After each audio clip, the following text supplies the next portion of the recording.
Oke, Bapak Ibu. Nah, saya percaya seperti tadi ya Pastor Luther katakan bahwa kita sekarang sedang ada di dunia yang penuh dengan kegelapan, ya.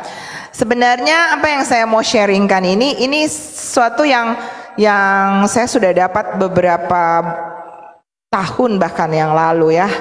Ketika Tuhan memberikan saya sebuah bayangan tentang kehidupan di tengah-tengah samudra luas. Dan kemudian itu muncul lagi di hati saya bahwa perlu diperingatkan lagi. Makanya Alkitab juga ada yang namanya kitab ulangan, ya nggak sih? Artinya sesuatu yang sudah pernah ditulis kemudian itu diingatkan kembali untuk bagaimana kita tidak menjadi orang yang cuman sekedar mendengar dan melupakan, tapi bagaimana kita bisa terima kasih Ibu Dona, bukan orange juice ya. Tapi bagaimana kita bisa menjadi pelaku dalam kehidupan kita. Ada banyak orang Kristen yang pandai mengisi knowledge ya, tapi karena nggak pernah dipraktekkan, maka firman yang dia dengar itu ya kita bisa menjadi seperti orang-orang bodoh ya, hanya mendengar tapi tidak melakukan.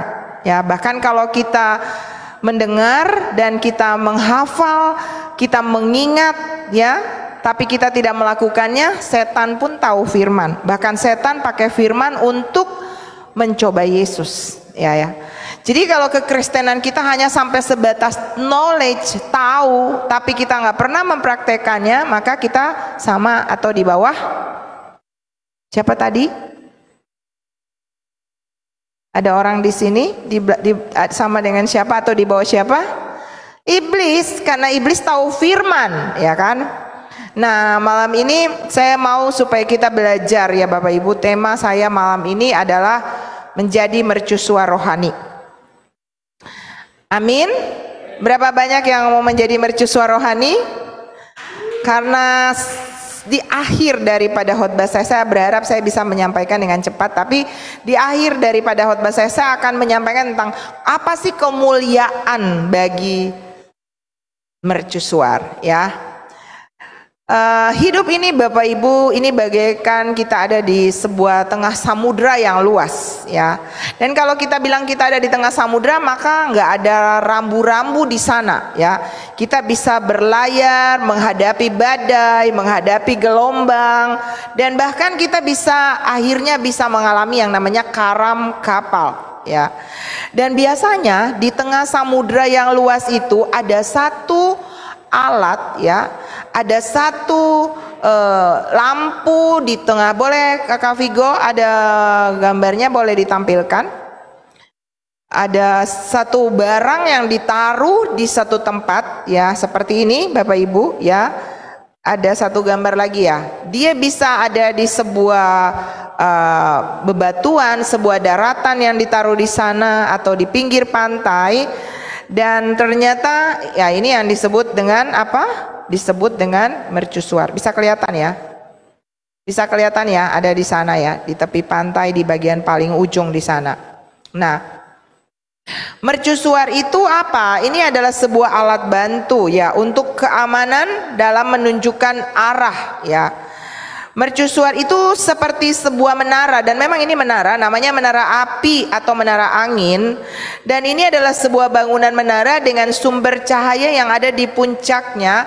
Dia merupakan salah satu sarana untuk membantu navigasi ya, arah pelayaran utama yang akan terus membantu sehingga akan mendukung keselamatan dan keamanan pelayaran serta kelancaran lalu lintas pelayaran, dan menunjukkan juga ya, mercusuar ini menunjukkan kedaulatan negara. Ini batas teritori sebuah negara ya.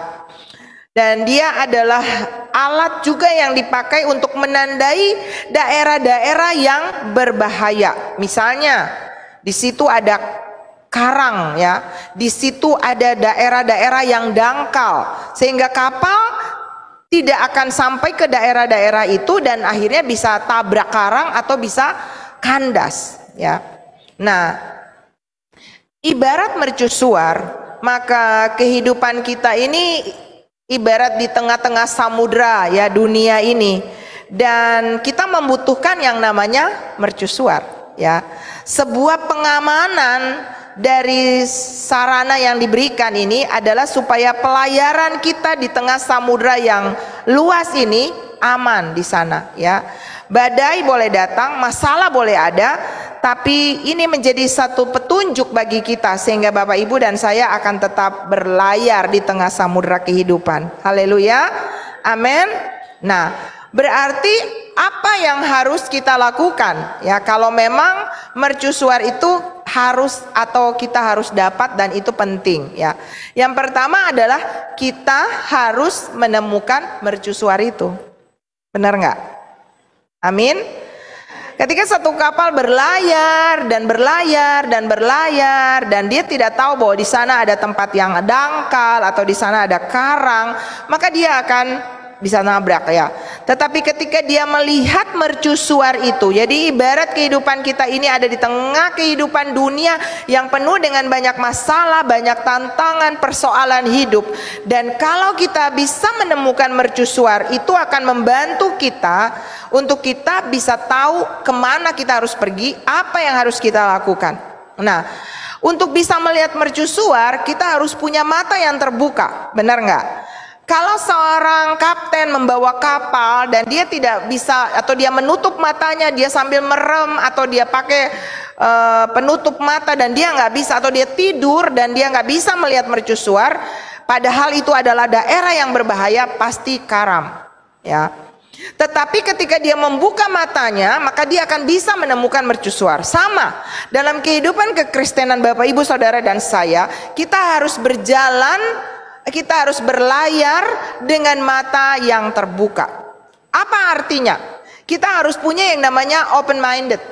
Artinya kita harus punya pikiran yang terbuka ya. Hati yang terbuka. Terbuka untuk apa? Terbuka lebar untuk menjadi orang-orang yang jeli melihat situasi-situasi, tanda-tanda, arah-arah kehidupan ini, sehingga kita akan tidak sampai di mana-mana. Kita tidak akan jadi orang yang hidup semau gue. Ya udah, yang penting ke kiri, yang penting ke kanan, hidup semaunya saja, ya. Dan ternyata kita harus memperhatikan apa yang Tuhan izinkan kita temukan dalam kehidupan ini. Misalnya, buku yang Bapak Ibu baca, info-info yang dikirimkan, misalnya melalui handphone Bapak Ibu, berita-berita yang kita nonton, ya, khotbah yang saudara dengarkan, itu semua adalah cara Tuhan berbicara kepada kita melalui yang kita sebut sebagai mercusuar itu.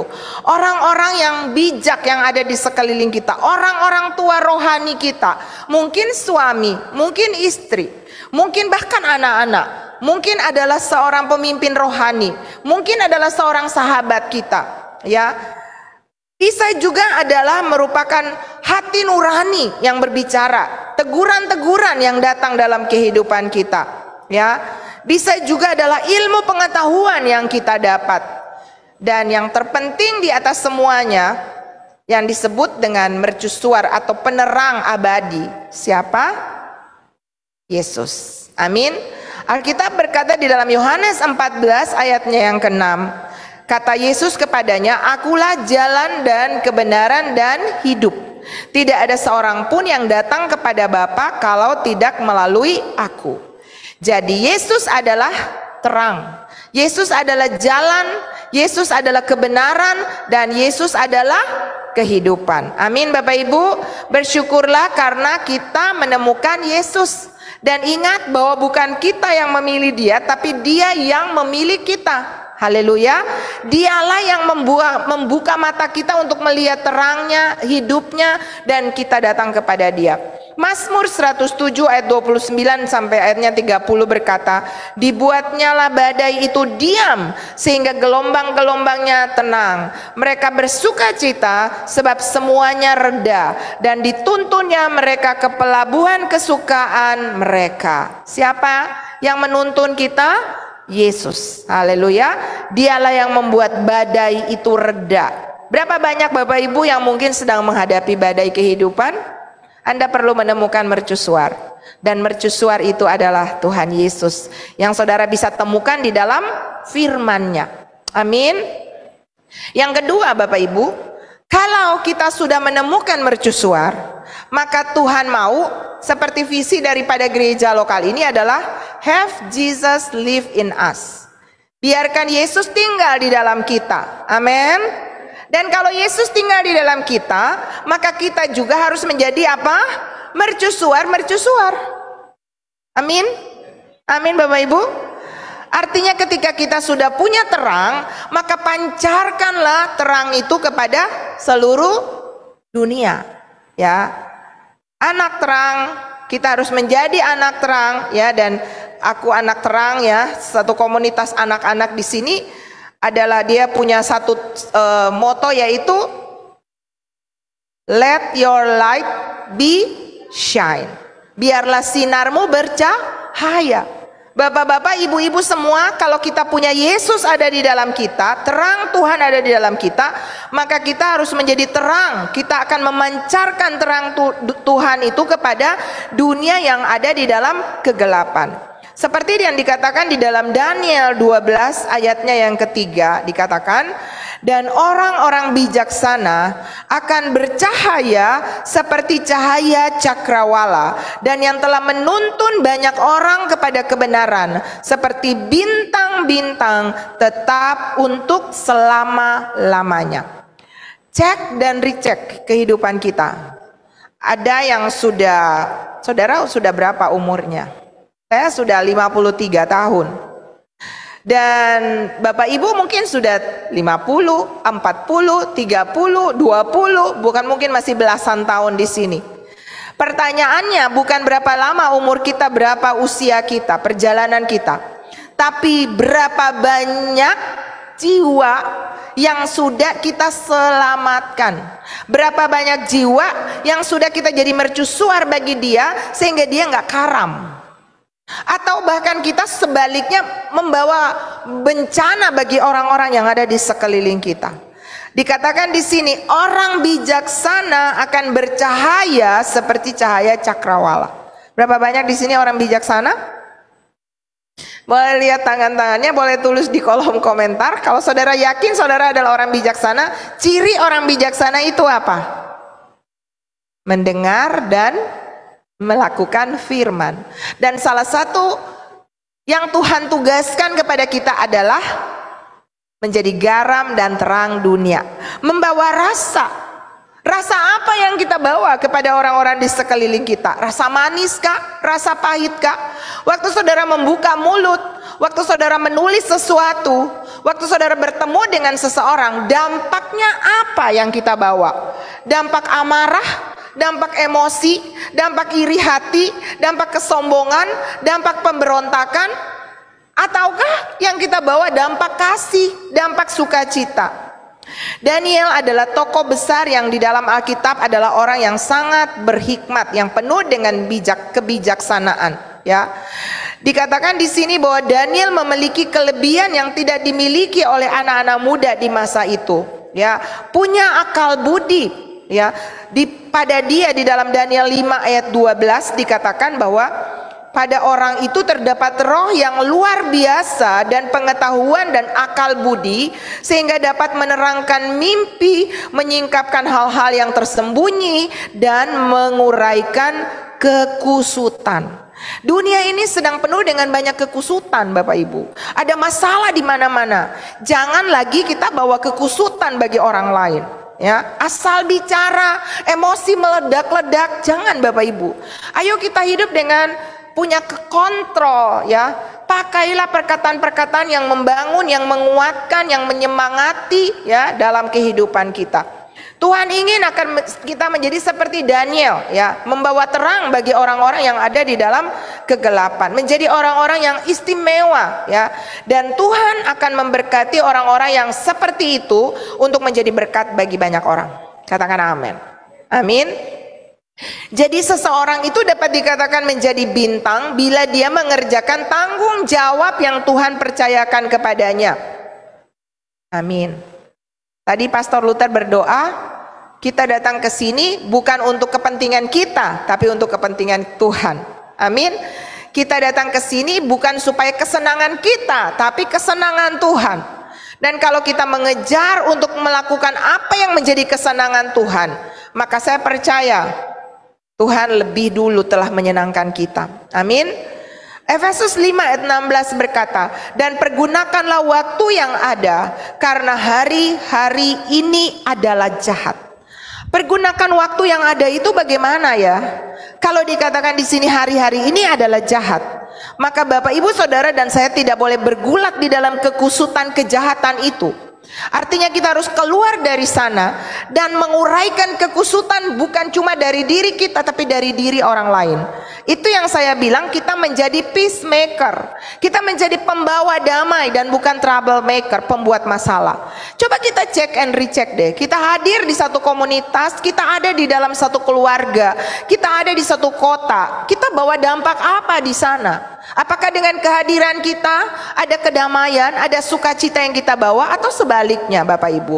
Kalau kita adalah mercusuar dan kita adalah mercusuar ilahi yang di dalamnya ada Tuhan Yesus, maka pastinya kita akan disebut anak-anak Allah adalah ketika kita membawa damai. Amin. Amin Bapak Ibu.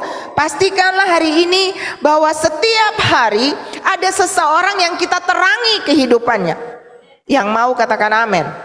Melalui apa? Mungkin melalui nasihat, mungkin melalui kata-kata hikmat, mungkin melalui tepukan bahu, memberikan semangat kepada dia. Mungkin juga melalui berkat yang saudara taburkan. Mungkin itu cuma satu nasi bungkus atau satu buah roti yang saudara berikan kepada seseorang yang sedang membutuhkannya. Maka Anda telah membawa satu berkat atau membawa terang Tuhan.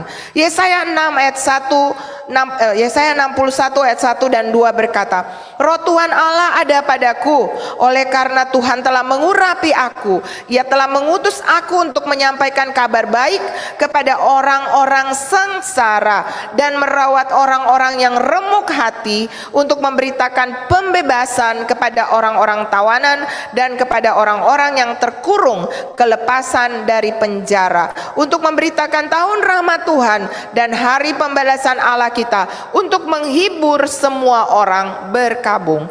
Jadi ketika kita bilang ada Roh Kudus di dalam kita, maka kita akan punya ciri ini Bapak Ibu. Ya, kita diurapi untuk apa? Untuk diutus dan menyampaikan kabar baik. Ingat, kabar baik, bukan kabar buruk. Dunia ini sedang penuh dengan kabar buruk. Ada hoax, ada perkataan-perkataan menghakimi, ada perkataan-perkataan iri, ada perkataan-perkataan dengki, benci, fitnah, gosip di mana-mana. Sebagai mercusuar, Bapak Ibu Saudara dan saya harus bangkit untuk memberikan terang Tuhan. Dan itu adalah perkataan-perkataan firman, perkataan-perkataan membangun. Bahkan ketika Anda melihat kegelapan, Anda mungkin menemukan seseorang yang misalnya adalah jahat. Jangan katakan memang dia orangnya jahat, memang dia orangnya begini. Itu Anda sedang membold untuk membuat orang itu tetap seperti itu. Tapi ketika Anda melihat seseorang dalam posisi yang seperti itu, bangkitlah dan katakan dia pasti akan berubah. Dia adalah orang yang akan diubahkan Tuhan. Dia adalah orang yang bisa untuk diperbaiki oleh Tuhan. Amin. Maka Anda sedang menghapus tanda-tanda cakaran setan dalam kehidupan orang itu. Sebagai mercusuar, sebagai pendoa, sebagai orang-orang yang dipanggil untuk menjadi pemuji penyembah Tuhan, hamba-hamba Tuhan yang untuk menyampaikan kabar baik, biarlah dari mulut kita ini belajar untuk hanya mengeluarkan perkataan berkat. Amin. Amin Bapak Ibu. Dan kita akan membawa pembebasan bagi orang-orang yang tawanan, orang-orang yang ada dalam penjara. Kita akan memberikan penghiburan kepada mereka. Bagaimana supaya kita bisa tetap ada sebagai para mercusuar-mercusuar ini? Filipi 2 ayat 12-16 berkata, Hai saudara-saudaraku yang kekasih, kamu senantiasa taat. Karena itu tetaplah kerjakan keselamatanmu dengan takut dan gentar. Untuk bisa tetap menjadi mercusuar, saudara dan saya harus punya lifestyle ini. Yang pertama apa? Taat. Katakan taat. Taat. Coba bilang dengan saya, taat. Tuh, saya bilang taat, saudara nggak bilang, berarti saudara sebenarnya tidak taat. Coba bilang ulang dengan saya, taat. Apa taat? terus angguk, aksi terus. Jadi kalau dibilang mengampuni oke, dibilang rajin berdoa oke, tapi juga bukan cuman oke, cuman hanya untuk menyenangkan hati orang yang mengatakannya, tapi duit, lakukan. Katakan amin. Itu bentuk dari kita taat. Kita belum taat sampai mati kok, seperti Tuhan Yesus. Filipi 2 ayat 5 berkata, dia telah taat sampai mati di kayu salib. Lalu endingnya adalah Allah sangat meninggikan dia, mengaruniakan nama di atas segala nama. Kita taatnya belum sampai mati. Kita cuma taat ya kadang-kadang disuruh mengampuni walaupun hati jengkel gitu ya. Tapi harus belajar mengampuni ya ampuni. Belajar untuk memberi padahal kita sendiri juga mungkin lagi membutuhkan. Jadi cuman masalah-masalah kecil jangan dibesar-besarkan. Amin. Bapak Ibu, taat ya, dikatakan kita harus menjadi orang-orang yang taat. Kerjakanlah, dikatakan di sini, kerjakan keselamatanmu dengan takut dan gentar di dalam ketaatan. Yang kedua, Bapak Ibu, dikatakan di sini ayat berikutnya berkata, bukan saja seperti waktu aku masih hadir, tetapi terlebih pula sekarang waktu aku tidak hadir, karena Allah lah yang mengerjakan di dalam kamu baik kemauan maupun pekerjaan menurut kerelaannya. Yang kedua, untuk saudara dan saya bisa tetap menjadi mercusuar, yang pertama taat, tetap berdiri di situ, kokoh untuk menerangi kapal-kapal yang lewat di sana. Tapi yang kedua itu adalah mercusuar itu mau malam, mau siang, mau pagi, dilihat orang atau tidak dilihat orang, dia tetap jadi mercusuar. Apa maksudnya? Jadilah orang Kristen yang jujur, punya integritas, tidak munafik atau bermuka dua. Di sini sama, di sana sama, dengan si A sama, dengan si B sama. Haleluya.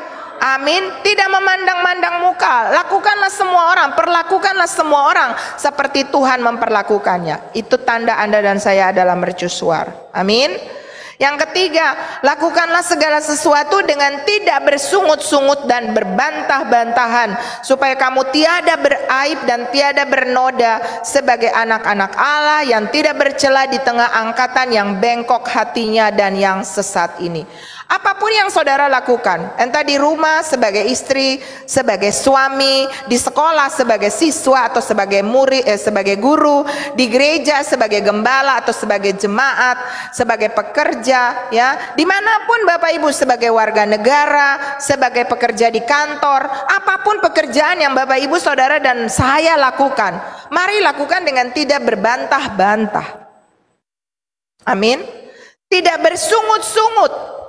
Kalau saudara lakukan, aduh aku kan capek, aduh itu lagi, aduh ini lagi, dan aduh dan aduh dan aduh dan aduh. Kita sama dengan orang-orang Israel yang akhirnya berputar-putar di padang gurun. Tuhan izinkan diputar-putar karena apa? Terus mengeluh, terus bersungut-sungut, terus berbantah-bantah, terus cari hal, cari masalah, yang kecil dibikin besar, yang gak ada diadain. Mercusuar tuh gini, ada masalah dibikin seperti nggak ada masalah. Masalah besar dijadikan kecil. Yosua dan Kaleb adalah mercusuar. Ketika mereka melihat masalah, ketika 10 pengintai yang diutus pergi ke sana, saudara tahu, mereka melihat orang-orang kecil seperti raksasa-raksasa besar. Tapi Yosua dan Kaleb bisa melihat raksasa seperti belalang. Dan bahkan mereka bilang, kami akan telan mereka, kami akan punahkan mereka. Itu yang dibilang membuat masalah besar jadi kecil. Tapi yang bukan mercusuar membuat masalah kecil jadi besar, orang kecil jadi raksasa. Bapak Ibu bagaimana? Ketika menghadapi satu situasi, apa yang saudara lihat? Masalahkah? Ataukah itu pasti selesai? Dianggap kecil. Itu ciri bahwa saudara dan saya adalah orang-orang yang nantinya tidak beraib dan tidak bernoda di tengah angkatan yang bengkok hati dan yang sesat ini. Dan hasilnya, jika Bapak Ibu taat, jika Bapak Ibu adalah orang-orang yang jujur dan tidak munafik, jika Bapak Ibu adalah orang-orang yang melakukan dengan tidak bersungut-sungut dan berbantah-bantah, selalu hanya mengucap syukur, maka hasilnya ayat berikutnya berkata, sehingga kamu bercahaya di tengah mereka seperti bintang-bintang di dunia, sambil berpegang pada firman kehidupan, agar aku dapat bermegah pada hari Kristus, bahwa aku tidak percuma berlomba. Ya, saudara, di sana dikatakan bahwa apa? Kita akan bercahaya. Katakan wow. bercahaya, artinya menerima kemuliaan Tuhan dan memancarkan kemuliaan Tuhan. Keren kan? Keren Bapak Ibu. Dan akhirnya daripada tugas yang mercusuar itu lakukan, ya, menerangi kehidupan, Bapak Ibu dan saya harus menjadi orang-orang yang bisa menguasai diri dalam segala hal. 1 Korintus 9 ayat yang ke-27 berkata, tetapi aku melatih tubuhku dan menguasai seluruhnya, supaya sesudah memberitakan Injil kepada orang lain, jangan aku sendiri ditolak. Kita juga harus berjaga Bapak Ibu sebagai mercusuar, sebagai orang-orang yang pancarkan terang Tuhan kepada orang-orang yang ada di dalam kegelapan. Saudara dan saya dipanggil untuk menolong orang-orang, membimbing mereka, bukan cuma dengan kata-kata, tapi dengan apa? Teladan hidup. Apa yang kita lakukan itu bicara lebih kuat daripada apa yang kita katakan. Mari belajar untuk menjaga tingkah langkah kita, ya, sehingga kita bisa menjadi berkat bagi banyak orang. Mercusuar itu tidak membuat silau, artinya membuat orang lain tidak bisa melihat jalan karena silaunya. Tapi mercusuar itu menerangi orang yang ada di dalam kegelapan, menunjukkan jalan kepada mereka. Dan Tuhan Yesus berkata dalam Matius 5 ayat 13, kamu adalah garam dan terang dunia, membawa rasa. Dan saya berdoa supaya kita membawa rasa yang manis. Amin. Kita membawa rasa yang damai, kita membawa rasa yang baik, rasa yang menyenangkan bagi semua orang. Dan akhirnya saudara, di dalam Daniel 12 ayat 1 sampai 3, dan akan ada suatu waktu kesesakan yang besar seperti yang belum pernah terjadi sejak ada bangsa sampai pada waktu itu. Dan banyak dari antara orang-orang yang telah tidur di dalam debu tanah akan bangun, sebagian untuk mendapat hidup yang kekal, sebagian untuk mengalami kehinaan dan kengerian. Ini ending daripada kehidupan kita di samudra luas ini. Kalau kita adalah bukan mercusuar, dikatakan akan bangkit untuk mengalami kehinaan dan kengerian. Tapi kalau kita adalah orang-orang yang menjadi mercusuar, maka Alkitab berkata kita akan menerima hidup yang kekal. Dan orang-orang bijaksana akan bercahaya seperti cahaya cakrawala, dan yang telah menuntun banyak orang kepada kebenaran. Ya, ini dia mercusuar. Kalau kita menuntun banyak orang kepada kebenaran melalui teladan hidup, melalui perkataan, melalui sikap tingkah laku kita, maka Alkitab berkata di sini, kita akan bercahaya seperti bintang-bintang, tetap untuk selama-lamanya. Ya. Lalu dikatakan di sini mereka adalah orang-orang yang akan memakai jubah putih, ya, keluar dari kesusahan besar, mencuci jubahnya. Itu nanti Bapak Ibu baca di dalam Wahyu pasal 7 ayat 13 sampainya ayatnya yang ke-17. Dan endingnya adalah Tuhan akan menghapus segala air mata dari mata mereka. Itulah kebahagiaan kekal, kemuliaan kekal yang menanti. Itu adalah kemuliaan abadi yang saudara dan saya akan terima. Ayo Bapak Ibu, hidup ini adalah kesempatan. Bapak Ibu bisa memilih melihat mercusuar dan menjadi mercusuar, menerangi dunia yang sedang ada dalam kegelapan, membuat kekusutan itu dibukakan dan Anda menjadi garam dan terang bagi dunia itu, atau sebaliknya. Pilihan ada pada kita. Tapi ingat, kesempatan itu nggak pernah bisa kita prediksi akan datang lagi atau tidak. Seperti Esau, Alkitab berkata dia mencarinya bahkan dengan mencucurkan air mata, tapi dia tidak mendapatkannya lagi. Berapa banyak di antara kita malam hari ini yang mau mengambil sebuah komitmen bahwa hidup kita ini, ingat saya sering dan ulang-ulang bilang ini, kita bisa jadi 3 tipe manusia. History maker, pembuat sejarah, menjadi mercusuar. Atau kita bisa menjadi troublemaker, pembuat masalah, membuat silau banyak orang, membuat banyak orang lari dari Tuhan, membuat banyak orang tersandung. Atau yang ketiga, kita jadi zero man. Ada nggak masalah, nggak ada juga nggak masalah, tidak ada dampak apa-apa. Kita bisa memilih yang mana. Tapi kemuliaan menanti orang-orang yang menjadi berkat atau history maker, pembawa cerita Tuhan. Dan kehinaan kekal bagi orang-orang yang hidup semaunya, tidak menjadi berkat bagi orang lain, dan bahkan menjadi masalah bagi orang lain. Malam ini mari ambil keputusan. Mari ambil keputusan. Ingat, hiduplah seperti hari ini adalah hari terakhirmu. Amin. Amin. Jangan pernah berpikir, aku masih muda, aku punya waktu masih panjang. Belum tentu Bapak Ibu. Kita nggak pernah tahu esok masih ada atau enggak. Jadi kalau selama masih hari ini kita masih ada, lakukan sesuatu. Pastikan Anda sudah menemukan mercusuar itu dan jadilah mercusuar bagi orang lain. Saya berdoa malam hari ini, saudara boleh tutup mata, saudara bisa introspeksi diri masing-masing, cek dan recheck. Kalau malam hari ini saudara belum menemukan mercusuar itu, saudara belum tahu siapa yang akan saudara jadikan sebagai petunjuk dalam kehidupanmu. Bahkan Anda belum punya kepastian keselamatan. Agama tidak menyelamatkan, perbuatan baik tidak menyelamatkan, hanya Yesus yang menyelamatkan. Dan saudara mau punya kepastian malam ini, maka temukan mercusuar, yaitu firman Tuhan, dan pribadi Tuhan Yesus itu adalah firman itu sendiri. Kalau itu adalah Bapak Ibu, saudara mau menemukan mercusuar supaya saudara tidak karam di tengah samudra hidup, atau saudara tidak kandas atau tabrak karang, maka terima Yesuslah sebagai Tuhan dan Juru Selamat pribadi dalam kehidupan Bapak Ibu. Kalau itu Bapak Ibu, kita semua fokus masing-masing pribadi, karena kapal perjalanan hidup saudara di samudra kehidupan, walaupun saudara punya suami, punya istri, punya anak-anak, tapi setiap kita bertanggung jawab untuk diri kita sendiri. Nanti kelak di hadapan Tuhan, masing-masing kita akan berdiri menghadap Dia. Sebab itu pastikanlah malam hari ini bahwa Bapak Ibu sudah punya kepastian ini. Yesus ada di dalam kehidupanmu.